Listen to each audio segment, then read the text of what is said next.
Branching minds. Teachers can tell when students are having difficulty, but finding the reason can be like looking for a needle in a haystack. Cognitive science has shed light on how the mind works when it's learning, but that knowledge hasn't filtered through to educators yet. It was like scientists had cured cancer but forgotten to tell the doctors, says schoolteacher Myra Gatt. After several frustrating experiences trying to help struggling students, Myra set up Branching Minds to bring the benefits of cognitive science into the classroom. Branching Minds is a tool that identifies the student's cognitive profile, their strengths and weaknesses as they're learning. Then it uses that profile to recommend the games, activities or materials that would help the learner to progress by drawing on their strengths, so teachers can solve learning problems as they arise through a targeted strategy. Rather than stigmatizing students with challenges, Myra believes technology can empower them by focusing on the individual.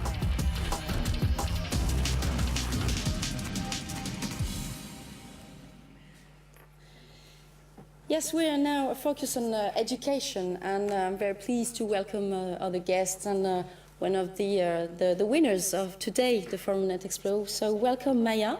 You're from USA, and you are the founder of Branching Minds. Yes. How do you feel? How do you feel today? I feel thrilled. I'm honored to be here. We're all honored to be part of this amazing award ceremony and to be recognized for the work that we're doing. It's amazing.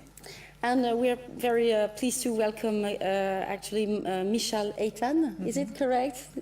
Yes, Michal. almost. But Michal, exactly. Yes, okay. You're right. Michal, welcome, Michal. You're working in Israel at the Bezalel Academy.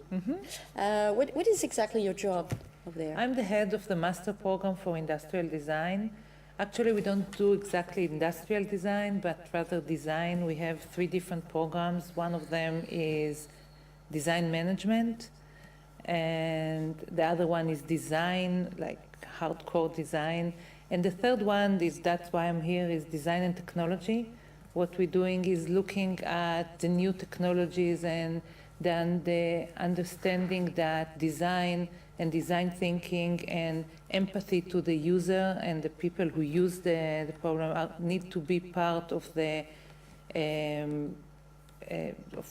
process of designing new products and new technologies. We're going to talk about the mindset, if you know what I mean. Maya, you are a former teacher at school with a very young students. I just saw your CV online, and I saw that. What about this experience of simple teacher? What was the experience for you? So the story of Branching Minds is my story. I started as a classroom teacher. That was my dream job. It was all I ever wanted to grow up to be. I taught 2nd grade, 3rd grade, 4th grade, and then I taught activism K through 5. And so my job became, it's really what it was a dream job in that it's the merging of 2 things that I love, right, which is activism and education, teaching young kids how to identify problems in their world, find the solution, and have the gumption to go after solving that problem. And so across all of those days, teaching those kids to do that, it occurred to me that I myself knew a very large problem. I knew what the solution needed to be, and I just needed to find the gumption to not just be that simple teacher, right? The gumption to go after solving it outside of my experience, my purview, my profession, to enter the startup space. Yeah, and we will talk about the startup space actually later on. But what leaded you at this time to to think about something that will help the students and the young people to be better at school? Yeah. So when I was initially studying to get my master's in education, I was taught with some neurodevelopmental frameworks. The advancements in cognitive science were taught within my program. And so I knew that there had been this revolution in science, this evolution in science, to understanding what's happening with learners when learning breaks down. I asked my professors at the time, where's the digital version of this? Where's the online version of these massive textbooks and manuals and training programs? And they laughed, because that did not exist then. But I knew that programs like WebMD, or there were lots of medical diagnostic programs that were taking all of medical diagnostics and making it accessible to the lay user, making it instantaneous to figure out I have this going on. I have a fever. Is your fever over 102? Yes. Does your fever come with a cough? No. Right? There's all of these different things happening in medical diagnostics online. And I thought, why couldn't we take this sort of learning diagnostic and also make it accessible in the same way? At the time, I thought, what do I know? I'm just a graduate student looking to become a teacher. But every year in the classroom, I wish that I'd had access to quickly figure out what was going on for my learners when they were struggling to learn. Every time, we would have summer holidays, I would review those manuals, review those articles, and say, oh, that's what was going on with David. If I had just known that it was an active working memory thing as opposed to an attitude thing, maybe I could have actually addressed his problems and helped him succeed. But by the summertime, it's too little too late. Yeah. And so I just needed something that was accessible, something that was instantaneous and digital. And I knew that technology had advanced to the point where that was possible, because I was seeing it in other verticals. So I wanted it to be in my vertical. Yeah, but were you a geek, sort of a geek at this time? I wasn't a geek, really. I was just a about typical digital consumer, right? So Yeah. I used Amazon, which meant everybody uses these. They buy things on these applications that have the ability to allow you to filter through massive amounts of data. So I knew that was possible, and I used WebMD to actually avoid going to the doctor. So I knew that was possible. So it was just something that I had seen, I had observed in the world, and thought, why can't this help me and all of the students that I'm trying to help, and all the teachers who are trying to help all their students, and all the parents who are trying to help all of their children? Absolutely. What are today? What are the results that you noticed with the application and the Branching Minds? So Branching Minds is very early in its inception. We launched our beta product in September, and we have our first set of pilots going on right now. It's too early to have solid quantitative data, but the qualitative data we have confirms that people are hungry for this. This is, we hear all the time, this is what I've been looking for, this is what I've wanted, this is the missing piece. Recently, a principal said, this is the best thing since sliced bread. And then in its use, the feedback we hear, the qualitative feedback we hear is, just by answering the questions that you asked, I thought of all of these new things about my learner that I didn't see before, or I had new ideas for how to work with them. When I was feeling burnt out, it rejuvenated me to go back into the classroom. So just in the earliest part of use of the tool, people are feeling reinvigorated and developing more empathy and understanding for their learners. It will be a couple more months before we have that quantitative data about student outcomes. So check back in with me. So, Michalu, what do you think about that, of Branching Minds? What is it? It's very inspiring. Yes, and I think it's a very good example of how to build a startup and to find a solution from the need itself, from the pain itself, and not from the technology side. And we hear, I'm hearing Maya saying that technology is there, and you can see now that technology is not a barrier anymore for anything. It's there. You can find it. And the people that will understand what the need is and how to take few technologies and put it together, that will be the people that will success in this world.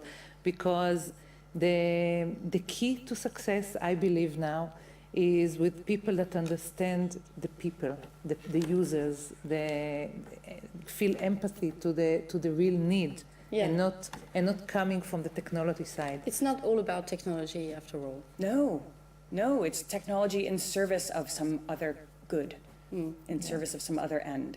And the fact is, are the younger people for Branching Minds, do they like school now? Because many students don't like school because education is quite very classical with the boring courses. So is it? Do you help them to like school, really? So I think that there's a couple aspects of what we do that would reinvigorate that appreciation of school. One is helping the student's teacher to understand them and have empathy for them, and to honor and recognize how they are successful. Because what we do is not just say, here's where you're having trouble. Yeah. We also say, here are your strengths, right? Here's the whole picture of you as a learner. You have these strengths even though you're struggling. To have the student's teacher be engaging with them from that vantage point, from a place where they're owning the whole learner, That's going to feel good for the student. But then the other part of what we're doing is helping the teachers to engage the students in conversation around their whole learner, to have that metacognitive sense of, this is who I am as a learner, and this is why this is hard for me, but there are also ways that I can build my path towards success, even though it's not what Johnny's doing or Alyssa's doing, right? It's my path. But to have that ownership and to have that understanding, we believe to be very inspiring to them. What is interesting in Branching Minds project is that you make a different role of the teacher himself, and that's interesting because the teacher of tomorrow certainly will be a proactive, person, very engaged, involved in a new way to teach. And do you agree with that? It's a new way. I mean, I think that there is some discord around the role of teacher, and particularly some people don't believe a teacher should be diagnosing students, but we're not diagnosing students. We're doing what we do every day, and I speak about myself as a teacher in this regard, right? Every day I walk into my classroom and I say, what's going on with Johnny? Why is he having this problem? I'm doing this own diagnosis in my head, trying to figure it out, but I'm not asking the right questions. I don't have the science at my fingertips, and I'm diagnosing, but with no basis other than just my own personal guesswork based on my own personal experiences. So with Branching Minds, we're allowing teachers to do that work that they're doing every single day with a bit more fidelity, a bit more research behind them, making sure they're asking the right questions. And I think that, I don't know, the way that I've approached teaching has always been about helping the learner to learn, not necessarily about making sure I've taught the material. And so I think that Branching Minds is in line with how I've always viewed teaching, but that may be contentious. What do you think about the new teacher, the teacher of tomorrow? What kind of teacher do you think we need in the education field?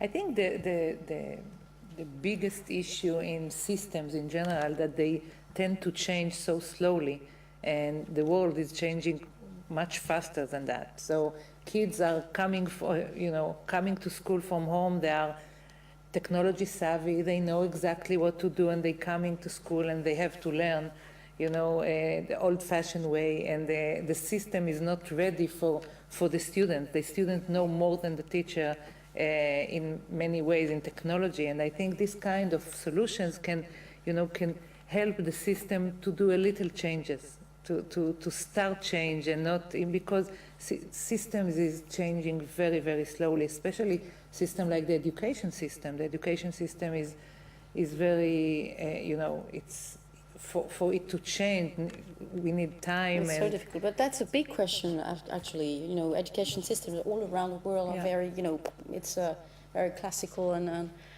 not very disruptive. Right. Not disruptive to be. It has to be.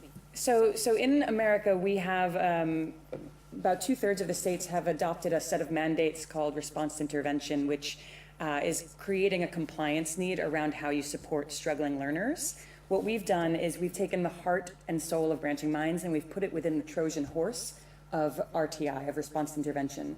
So schools are adopting our program because it helps them meet a compliance need, because it's something that they have to do. It's a mandate. And within that is an evolution of how they think about their learners and how they support that journey. Do you implement some gamification inside the Branching Minds application? So we don't implement gamification for students. We have visions of how to create community amongst the educators. Maybe it will manifest in if you recommend a certain number of supports, you'll get a certain number of points as the teacher. We haven't quite fleshed that out yet, just as a way to sort of engage more. But I think there's, what we are doing is helping teachers find the right kinds of supports for their learners. And so some of those are games and some of those are apps that are games. And so it's about figuring out what will motivate the student based on their interests and their strengths and their challenge areas. And so there's games within that. What about Israel? You know, we talk about the branching mind, which is based in the US, but what about Israel? Are there many, you know, similar initiatives in Israel? There are a lot of accelerators and education, technology that's going on. I think it's one of the biggest growing areas of innovation in Israel. Yeah, the startup nation. Yeah, but you know, we are working in different fields, and the fields of education, technology and education is a big field. I have to say that we don't see it in the education system as much as at the technology side. Like the implementation, you can see the implementation in the system, in the way you see it in the startups and innovation and technology. But I guess that's an issue all over the world. The bridges aren't so easy to make. Can I? Sorry, yes, of course. One last sentence, but I think that's the challenge of today, to take the technology and make it available, to make it accessible to many people. And not the technology itself, but how to get it to people, how to get it to people who need it. Push an answer, yeah? I just wanted to add on that that's part of what makes our work mission-driven, is that we are pushing it into the school systems, which doesn't make it the easiest or quickest sale, right? It makes it's an added complicator. But I think that, and you know, I should say that we are going to be building a parent portal, a parent-facing side of the tool, and we have a lot of investors who are interested in the marketability of that side of the tool, and we get a lot of pushback about not building that first because they believe that that's really the money maker.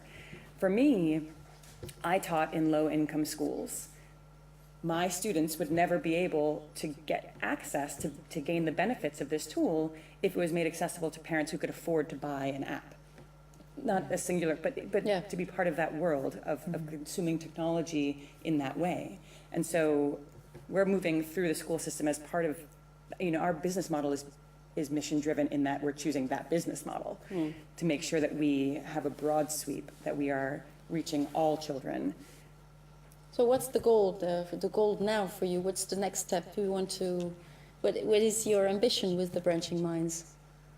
The next step or the ambition? Those are two different spectrums. Yeah, the ambition, the vision. So the vision is that we have a tool that works for issue identification, support recommendation, that helps struggling learners, that helps empower teachers to help struggling learners as well as parents from pre-K or early childhood all the way up through the college years. Literacy, math, behavior, all of the different disciplines. Right now we have literacy and behavior K through 8, and so we obviously have some room to grow in the scope of what we're doing. And I think, you know, there's a lot of room to grow from beyond that point, because we're going to be using adaptive technology, we're going to be using the artificial intelligence element, which will help us to build an intelligent system that continues to learn.